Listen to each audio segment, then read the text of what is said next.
So we are joined today by Dr. Ruiyang Ge, who is a research associate at the Djavad Mowafaghian Centre for Brain Health and the Department of Psychiatry here at UBC. His research focuses on developing and applying advanced computational methods to address key challenges in psychiatry and brain disorders. And although he's very humble about it, the CentileBrain platform that he'll be demonstrating in this session represents the outcome of a massive and ongoing initiative that truly wouldn't be possible without his wealth of expertise in data science and computational neuroscience. So thank you, Dr. Ge, for taking the time to share your work with us today, and I will let you take it from here. Thank you, Nico, for the kind introduction. Everyone, it's really a great pleasure to have this opportunity to present our recent work on developing normative models of brain morphometry and applying them to investigate the neuroanatomical abnormality of psychiatric disorders. I have nothing to disclose. So in this presentation, I will begin by providing an overview of normative modeling in the neuroimaging community and to introduce our CentileBrain models for brain morphometric phenotypes. In the second part, I will present two examples demonstrating the utility of these CentileBrain models in studying psychiatric disorders. Then I will use the demo data to show you how to apply the CentileBrain models to your own data. So let's first have a brief overview of the normative modeling for neuroimaging data. So in general, normative modeling is a framework for mapping how individuals deviate from a populational reference pattern. Usually, this reference pattern is constructed with data from healthy population. Perhaps one of the most widely recognized application of normative modeling in medicine is the baby growth charts in pediatrics. So the figure on the left side of the slide shows a growth chart of head circumference of baby boys from birth to 3 years old, 36 months. And this chart is developed with head circumference data from healthy babies of this age range. So with this chart, we can easily position a baby within this age range. This baby's head, we can position this baby's head circumference on top of it. And this helps us to determine whether this boy's head is bigger or smaller or the same size compared to his peers. So in this example, we have two boys with the same age, 2 years old. We project their head circumference onto this chart, and then we can tell immediately that the right one has a much smaller head, and whilst the green one has a much bigger head than that of the healthy babies of their age. Despite many years for neuroimaging research, we still do not have normative reference values for brain measures. I mean, if someone knows that they have a hippocampus of 4,321 cubic millimeter, even the experienced scientist or experienced physicians cannot tell immediately whether this value is within the or outside the so-called normal range. So our goal here is to use normative modeling techniques to construct a chart or a reference pattern. In this pattern or chart, we build a relationship between a brain measurement as a function of the chronological age. Once we have data from new individual, we can position this new individual on top of this reference pattern, and we can quantify to what extent this individual deviate from the average of the reference population. As you can see from this figure, we have two new individuals, and each individual will have a value to represent the deviation from the normative mean, which means that we can make statistical inferences at the individual level. Now, I hope you have already have a very first impression of what normative modeling is. The next question you might have could be, why do we need normative modeling to study human brain, especially in neuroimaging research? To answer this, let's first revisit the conventional case control approaches. The case control approach might be the most, I would say, the most widely used approach in medical studies. So with a typical case control approach, we usually investigate the abnormality of brain structure or function by comparing the averages of two groups. For example, here we have a control group and we have a patient group. When we compare their average values of a specific brain measure, it's very often we reach a conclusion that, okay, the two groups are not statistically different. They're the same. But does this conclusion accurately reflect the reality? Partially, yes, because the two groups indeed show insignificant difference in terms of their group level mean values. However, if focusing solely on group average is only scratching the very surface of the complex nature of the reality. So if you take a closer examination of at the individual level, so look at each individual within each group, you will find that there are substantial variations among these individuals that traditional case control approach fails to capture. Here I have a concrete example. So the two figures on the right panel of this slide are from two large and independent neuroimaging studies. These are not small sample sized studies. Each of them has a few thousand patients and healthy controls.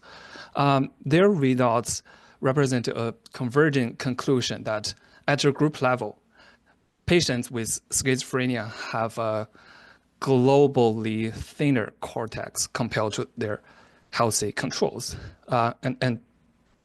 Please do not be fooled by the colors at the 2018 paper used the warm color, and the 2019 paper used the cool color to indicate the thinner cortex in patients. But their conclusion is converging. However, when we examine individuals, we will find that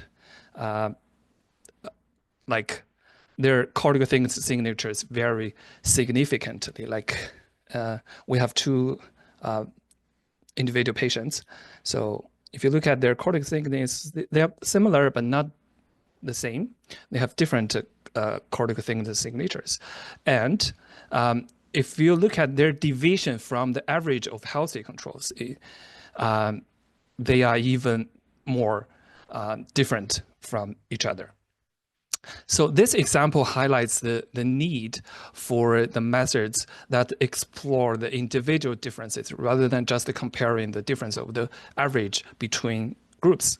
As we discussed in the previous slide, normative modeling is a very good way to position individuals within the context of a healthy population, which we usually use as a reference in medical studies. So this is the primary reason why normative modeling is essential in the area of precision medicine to investigate the individuals. In this presentation, I will focus on the normative modeling of brain morphometry with neuroimaging techniques. While the community has made significant effort on this topic, we believe at least two knowledge gaps remain to be addressed. Firstly, normative modeling has been implemented using various approaches that have not been systematically and empirically evaluated. We believe this is a major knowledge gap because we know that have a understanding of the empirical performance of different approaches could help us to assess the current literature and also help us to design new studies. But this type of knowledge is lacking right now. Secondly, there are already a few large-scale normative models of neuroimaging features, perhaps 4 to 5, including ours. By large scale, I mean we have over 10,000 of healthy individuals. But the applicability and the generalizability of this currently available brain morphometric norms to a broader range of ethno-racial groups has not been explored.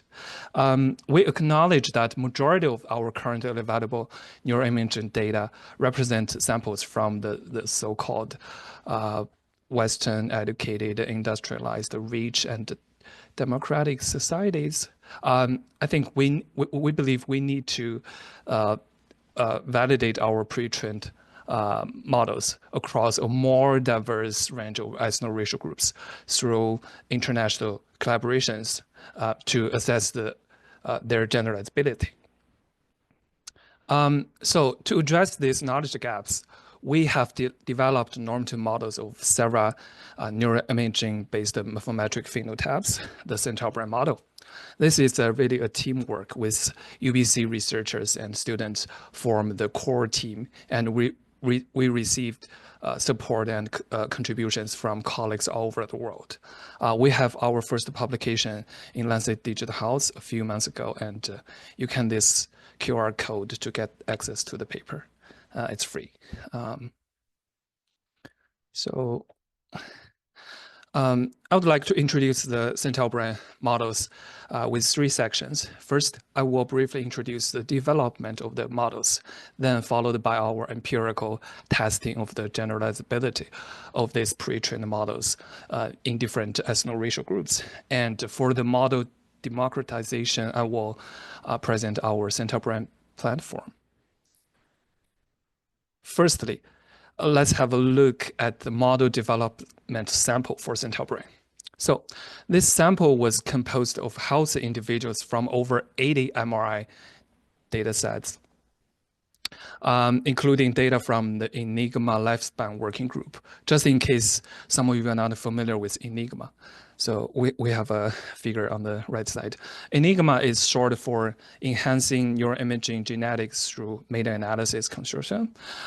It is the largest neuroimaging initiative so far, and it includes over 2,000 participating scientists, researchers from all over the world, and with over 50 working groups.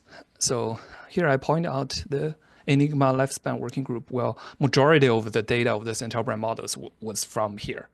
Aside from the Enigma lifespan working group, we also have data from Human Connectome Project, UK Biobank, ABCD study, and some other publicly available data sets. The total number is more than 37,000 with 53% of females.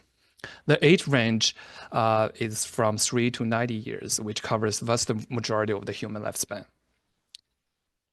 So here I want to point out that our CentileBrain models are sex-specific, meaning that we built separate models for each sex rather than pulling them together. So with this approach, it helps us to avoid the sex-related variations in our model. We developed normative models of gray matter thickness, surface area of 68 cortical regions and volumes of 14 subcortical structures. We used the FreeSurfer to generate values of these phenotypes from the T1 weighted MRI scans. If you're not familiar with FreeSurfer, I hope this figure does help. So generally, FreeSurfer can identify the peel surface, which is here, and the white matte surface. If you look at the T1 scans, the red one is the peel surface that FreeSurfer identified, and the yellow one is the white matte surface that FreeSurfer identified. So once the FreeSurfer identified the peel surface and white matte surface, it can calculate the cortical thickness and surface area. And in the meantime, it parcellates the entire brain entire cortex into 68 cortical subregions according to the Design-Kalinin Atlas, which is a very popular one. And it also segments the subcortical structure into 14 subregions according to their own ASAC atlas. So after getting those morphometric phenotypes, we systematically evaluated the performance of 8 different regression algorithms that have been implemented in the current literature. Within these 8 approaches, we found out that the multivariate fractional polynomial regression is the best one with the highest accuracy and computational efficiency. So after this, we further tested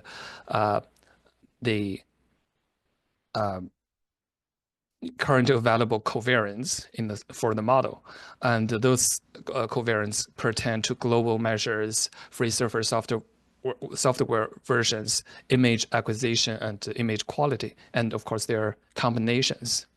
We have also conducted a series of sensitive analysis about the effect of sample size, about the distinct age means on the model performance, and also tested also compared our optimized CentileBrain model with current available models. And we also tested the consistency of our CentileBrain models on the longitudinal data. I won't be able to go over the technical details here, but we have a conclusion that the current CentileBrain models are rigorously optimized and highly robust. Here, I would like to introduce a very important, perhaps the most important and useful metric from the CentileBrain model, the normative deviation score. We call it deviation Z-score. You will see it again and again in the next few slides. Now imagine we have a normative model which was built for a brain morphometric phenotype. For example, imagine it's a hippocampal volume. We can project the observed volume of a new participant or new individual onto this model. And we can calculate the distance between this observed value and the predicted value, which is the normative mean, actually, in this particular age. This distance or this deviation value measures the deviation of this individual's volume from the normative mean, right? We can normalize it based by the error of the pre-trained model, and then we get a normalized Z value. We call it deviation Z value. This Z value is important because it indicates how far this person's hippocampal volume is from the normative mean of the healthy population. And this deviation value could be, and hopefully could be, clinically relevant. I will show you later that it is. So, all right, once we have the optimized CentileBrain models, we would like to evaluate the applicability and the generalizability of these models across diverse ethno-racial groups to see if these models could apply to them. This is particularly important because the majority of the data used for model development comes from North America and Europe, with only relatively a small number from East Asia and South Africa. So to test the generability of the CentileBrain models, we collated a sample with 2 ethno-racial categories, either by self-report or by genetic ancestry. In the self-report category, the participants identified themselves as Black, South Asian, East Asian Chinese, East Asian Japanese, or Middle Eastern Turkish. In the genetic determined ancestry category, genotype data was used to categorize the participant as African, Mixed American, East Asian, or European. I would like to mention that this is an ongoing study with additional data expected through collaboration with colleagues from South America, South Asia, from Mexico, and so on. We do have a preprint paper online, so you can scan this QR code to check it out. So, of course, if you have any data set of different ethno-racial groups, so and you want to collaborate with us, it's very welcome that we can discuss after the meeting. So in this slide, we presented the results of the self-reported ethno-racial groups. We use MAE, which is the mean absolute area, as a measure of model accuracy. The 3 columns in this slide represent results for subcortical volume, cortical thickness, and surface area, respectively.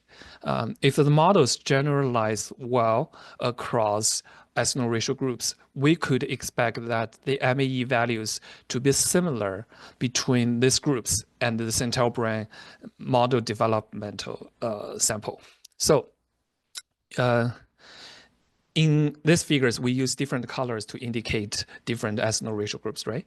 You can see that the MAE values of these ethno-racial groups are highly correlated with and resemble the MAE values of the CentileBrain model development sample, which is a good sign to indicate that the good generalizability of the CentileBrain models to data of different ethno-racial groups. In the next slide, we present the results of the groups based on genetic ancestry. You can see from the figures that the results of the genetic ancestry categories are consistent with the result of self-reported groups. Altogether, these results demonstrated that our CentileBrain models generalize to various ethno-racial groups.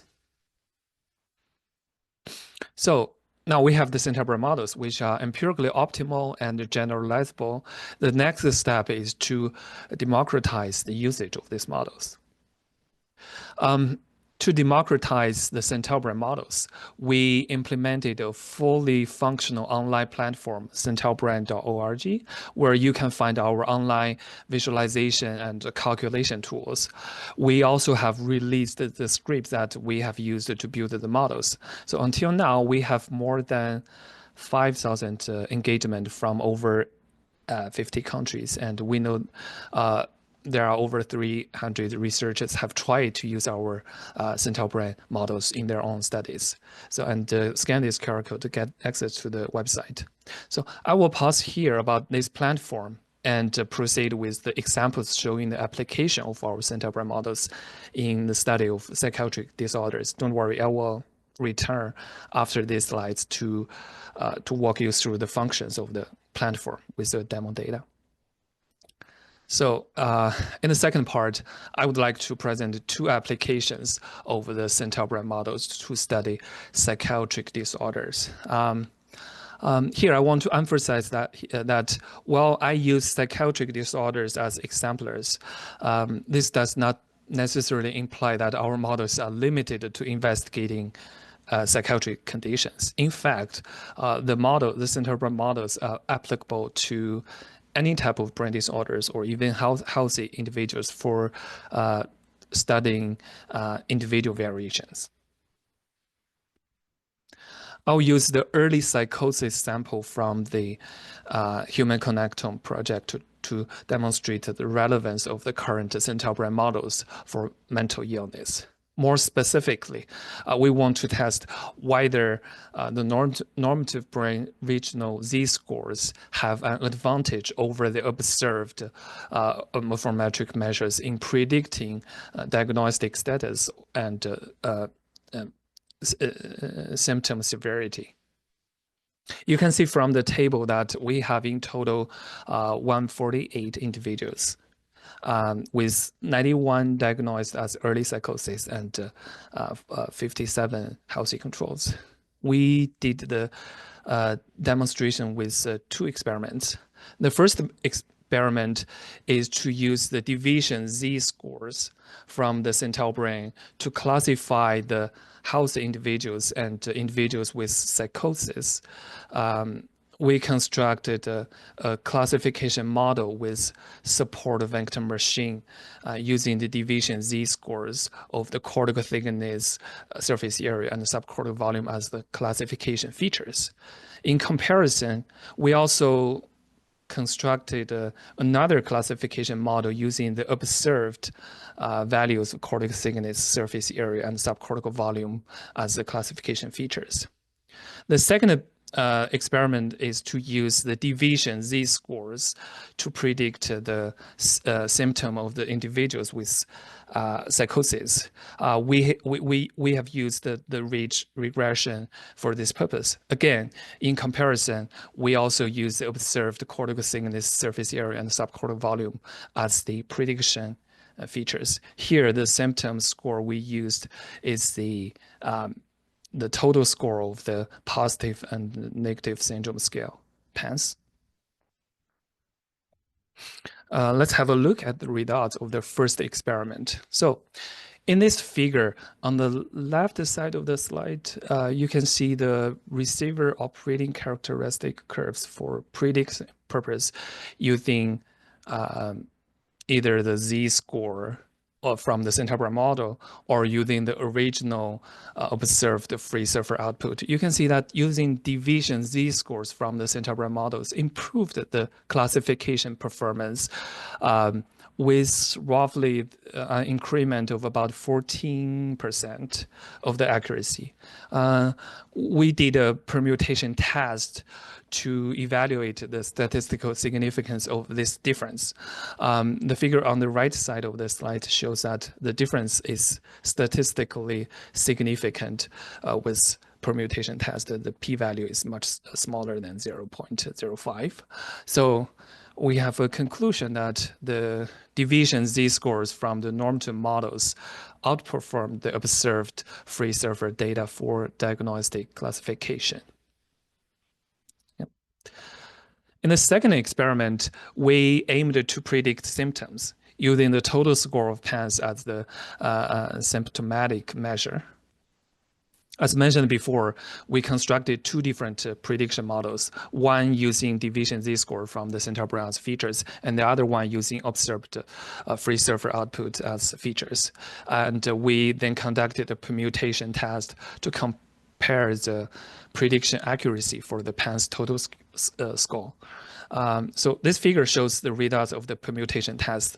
The dotted line represent the observed difference in prediction accuracy between models using z-score as features and those using observed free surfer output as features. While the curve, this curve, represents the null distribution generated by permutation test. So the results here indicate that using z-score as features improved the prediction accuracy a little bit compared to using the observed free surfer output.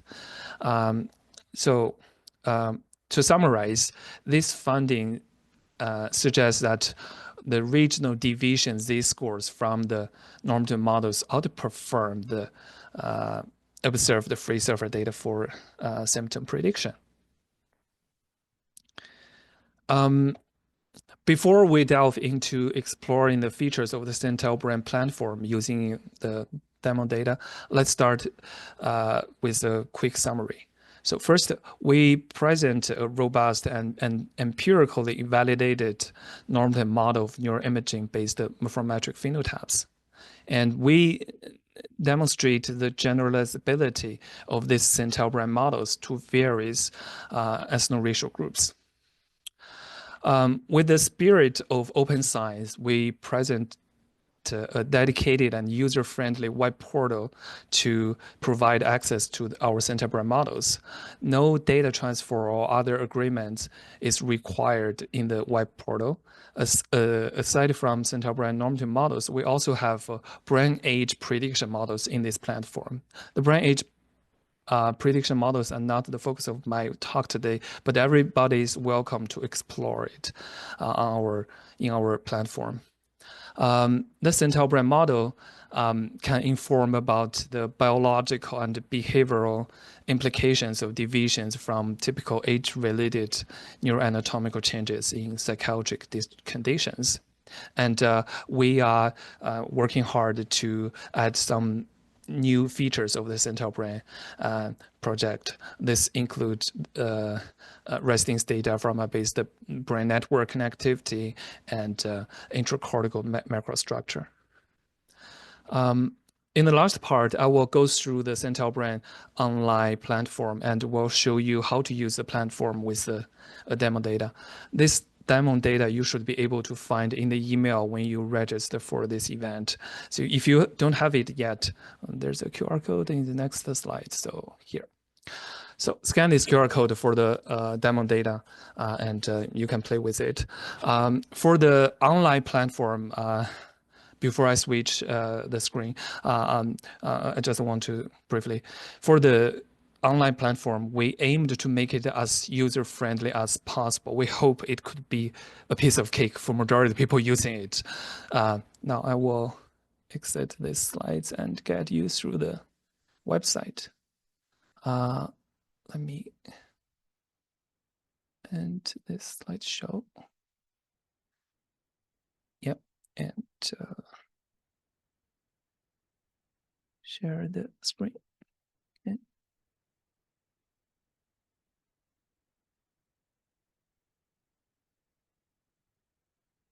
You can see my screen with the website, CentileBrain website, right?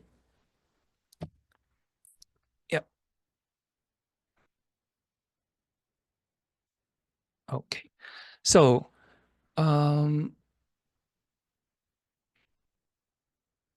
now you can enter the CentileBrain.org in your browser. You will see the landing page like this. In this page, you can find a few functional tips on the menu bar, or if you scroll down, you can see different sections, and by clicking it, it will get you there. So this website works perfectly within UBC Internet. If you collaborate with other colleagues, it's good to know that some institutions may have blocked the visiting access of this website. In this case, you need to speak with their local IT person, or just try it with your home internet. Usually, it's totally fine with your home network. The first tip I would recommend exploring is it's called Explore CentileBrain. Once you click this tab, you will find information of the age and sex distribution of the dataset used in the CentileBrain model, and also the geographical location of these datasets. And within this page, we have two other tabs. So if you click Visualize Regional Age-related curves, you will be directed to a page where you can choose the sex and the morphometric measure you wish to explore. So let's choose female subcortical volume. For the morphometric measure, we have three options: subcortical volume, cortical thickness, cortical surface area. Let's try subcortical volume. And then after you click subcortical volume, you need to choose which brain region and you want to have a look. So let's try hippocampus. And it really depends on your internet, but usually it should be quicker. But anyway, you will see the centile curves for the left hippocampus. On the right side, I don't know why it's quite slow today, but here you should be able to see the oh yeah, come up the curves for the right hippocampus. And these curves are interactive. You place your cursor over any point, you will see the specific centile values for that age. For example, here I put age 20, roughly about 21. The volume for 98 centile is 4985. Okay, these are the centile curves. You can also switch to view the curves of average values generated using the multivariate fractional polynomial regression method, which we have identified as the best approach for this application. So if you click it here, you will see the different data points which we have been used to construct the model. And also the orange curve is the normative mean for each age. For those two figures, it's not interactive because our co-authors do not want to, because of the data privacy. If we don't want to to leak the data from the others. So yeah. The next function I would like to show you is the CentileBrain model here. Once you click it, you will be able to see a screen with two tabs, CentileBrain or generate normative deviation values from your sample. Let's click CentileBrain first. So if you click on CentileBrain, you will see a script. Actually, it's like a tutorial to get you through the script that provides instructions on how to apply the model to your own data from step 1 to step 3. Yeah. Okay. This is the script. Let's go back to the generate normative deviation values from your sample. If you click this, you will see 3 subtapes: subcortical volume, cortical thickness, and surface area. Let's stick with subcortical volume. Under it, you can switch between males and females.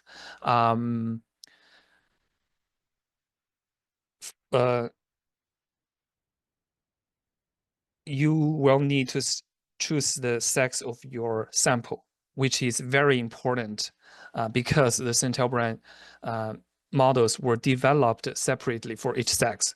So you need to make sure you choose the correct one, which is essential for the accurate results, right?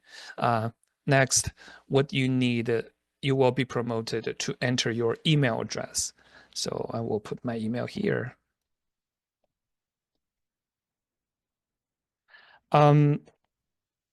This is the only piece of information we will retain in this website. It will allow us to monitor the usage and uptake of the models.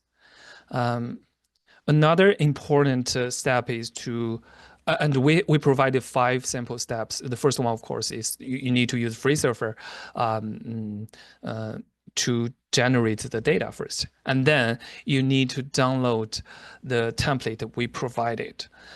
It's important to use our template because this online tool is designed to recognize morphometric variables in a specific order and naming format. Your data must align exactly with this structure for the online tool to process it correctly. So I'm just click it and just show you what a table look like. It's just you have several columns for subcortical volume. So site means that you need to put if you have multiple sites, you need to distinguish them. If you have only one site, single site, you can just use any numbers or characters to indicate it. And age, necessary. Sex, of course, and ICV is the intracortical volume, which you will get from the FreeSurfer output, and also the 15 subcortical structures. Okay. Once you download the template we have provided, you can populate with your own data.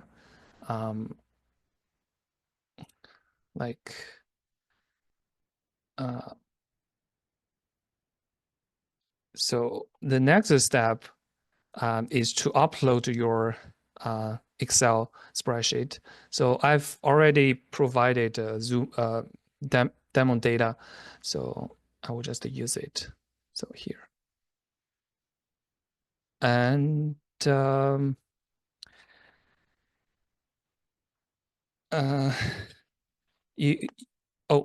once it's complete, you will see that you will see a table on the right side and you can visualize your table to make sure that it's the one that you want. Rest assured, your data will be handled securely. the website retains the data only briefly to perform the necessary calculations. And after this, everything will be deleted immediately. So just be clear that your data is safe with us. So after you successfully upload your data, you can click compute. So here I will click compute. And after a few seconds, it really depends on the size of your data. Yeah, now it's done. You will have the prompt that computation done, please download your results. Okay, and I'm going to download it. So download, okay. Maybe I should reshare my screen because I guess you can only see the browser, right? Let me reshare it. My entire desktop. Yeah, now you can see the everything, right? Okay, so open the downloads. So within this zip file, you should have 1, 2, 7 different Excel spreadsheet. So I would like you to go over the FAQ section because we provided the explanation about this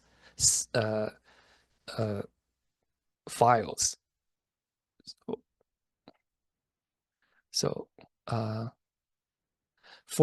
we have the z-score file. It's like z-score file.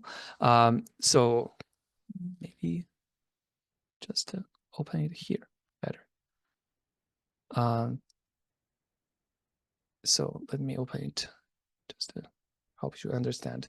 So for the z-score file, you would have the deviation z-scores for each region of each individual, and the order of the different rows would be the same as the order of your uploading data. And also we have 14 columns, and each column indicates a specific subcortical region. Okay. This is the z-score. The second one would be the prediction file, which is here. Yeah, same.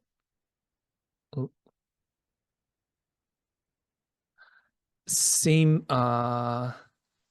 structure as the z-score file with 14 columns.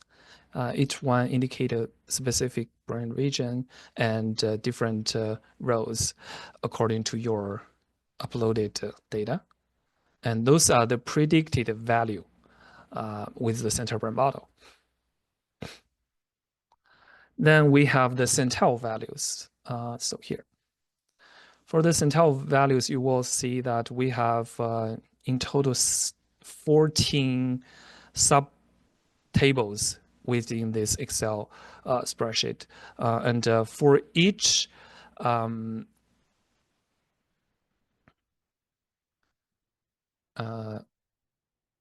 region, you should have the Centile values for each age. And then we have the MAE, RMSE, and the correlation. MAE is the mean absolute area. RMSE is the root mean squared error. And correlation, which is the correlation coefficient between the predicted and then the observed morphometric measures, and also explained variance. So these four, correlation, EV, explained variance, MAE, and RMSE, those are the four measurement that you can use to assess whether the CentileBrain model fit your data. We believe it's important to give you the option to evaluate the model's performance on their own data and decide whether the CentileBrain models are good for their needs. In this way, we let users decide if they want to pursue further with our CentileBrain models or not. And the website has several other tabs. Of course, the frequently asked question is one. It provides the answers to many common questions about this platform. If you have further inquiries beyond what's covered here, please feel free to reach out, and we are here to help. For the eHarmonize is a method to do site harmonization. If you are doing a multi-site analysis by a group of colleagues from the US, which is actually not our work, but we put it here just for people to explore. And if you click it, it will get you to, I guess, a GitHub page of the eHarmonize. So I will not discuss it today. And the tutorial page, it offers R and Python scripts to help you to build your own models from scratch. Of course, you can follow those scripts for different morphometric phenotypes.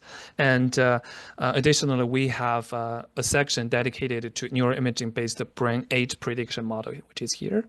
I will not be able to cover it today, but if you have any questions about these models, please don't hesitate to ask us.